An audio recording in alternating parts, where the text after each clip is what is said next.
আসসালামু আলাইকুম দোস্ত। আমাদের এখানে মাছ ধরার পাস চলছে।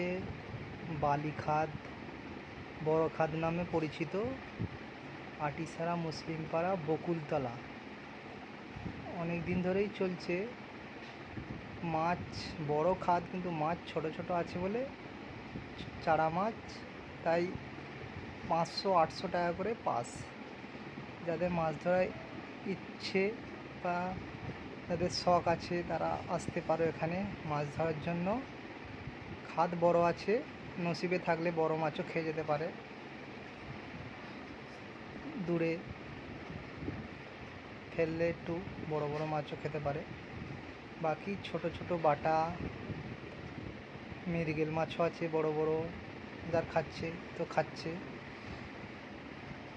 রুই বাচ্চা। আমরা এখানে লোকাল, তাই আমরা রোজ ফেলি, আরও সবাই ফেলে, এরা সব লোকাল ছেলে, রোজই ফেলছে এরা। কেউ হুইল, কেউ হাত ছিপ। মাছ ধরাটা একটা এনজয়, একটা আনন্দ। আমারও বেশি ঝোঁক নেই, কিন্তু সবাই দেখে আমারও ইচ্ছে হচ্ছে একটু মাছ ধরার জন্য, তাই আমিও একদিন দুদিন গেলাম ছিপ নিয়ে। বাকি এমনি দেখতে যাই।